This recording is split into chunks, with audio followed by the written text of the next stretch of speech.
Would you like to know how long it really takes to close on a home? Today we're going to go over all of that and more, and make sure you stick around till the end as we have a great bonus giveaway for you.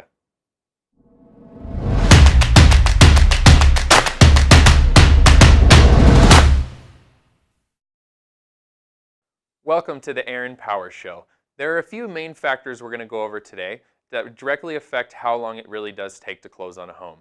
The first one is going to be how you purchase. And this is going to mean, are you paying cash? If you are going to do a loan, is it going to be FHA, VA, conventional? All of those different things, could affect the days in a variety of different ways. Obviously, cash is going to be quicker, and a loan is going to take you a little bit longer. Second main factor I wanted to go over is your financing or money situation.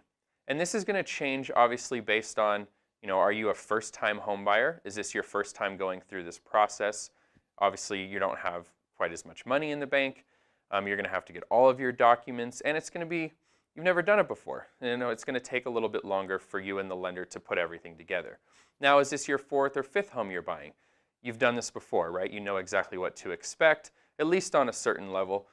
You've got more assets, more money in the bank. You've lived longer in life. You've acquired more things. And it's probably going to be a little bit quicker for you and the lender to work together to get you on the right path to close. The other part of this is the lender that you actually choose to work with. This makes a huge difference. Obviously, I do work personally with some great lenders here in Las Vegas, and I've also worked with some that weren't so great, that didn't give me regular updates, or that I had to, reach out to figure out what's going on, and it took longer than it should have. So who you work with always matters. Just keep that in mind. The other main factor we want to talk about is the relationship between the buyer and the seller in the transaction. This is really what will always change the different amount of days it would take to close a home. There's just so many scenarios out there. A buyer could be, in a contract to purchase your house, and they may have, a lease that runs through another 30 days, and they'd like, another 15 days beyond that to move in. So they may ask you for 45 days from contract to close. You may have a seller that's moving out of state, and in order to do that, they need a little bit of extra time, to get from one home to the other. They may ask for a longer escrow process as well. So you could be possibly looking up to maybe even 60 days on their end. And it could work for the buyer too. They may need extra time to move in. So those things will always fluctuate.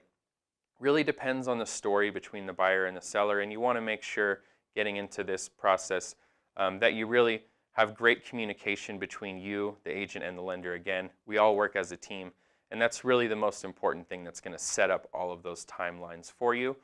And now the other little bonus thing is, you have to find the house, right? It's going to take you a little bit of time. You're going to start your search, look online, go and look at the properties. So you're always going to add a little bit of time at the beginning to actually find the property that you want. And right now there are quite a few properties out there for sale, so you don't have to be as choosy or choose as quickly.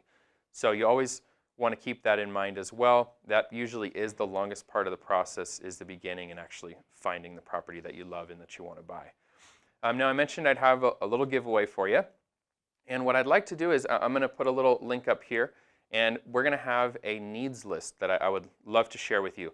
What that is, it's going to be a full list of everything you would need to give to a lender to get a loan, to actually complete the application process. They ask for a lot of different documents so they can approve you, know your income, so on and so forth. So again, we'll have that linked up there. Feel free to download that. You'll be one step closer to getting that home and moving in with you and your family. So I hope you liked today's content. Please leave any comments below, thumbs up, thumbs down. Let me know how you like the show. And as always, don't forget to subscribe for more videos, as we have them coming to you every week. Again, I'm Aaron Powers with Keller Williams Southern Nevada. Thank you for watching. And who do you know that would be looking to take advantage of this great real estate market and buy a home in 2019?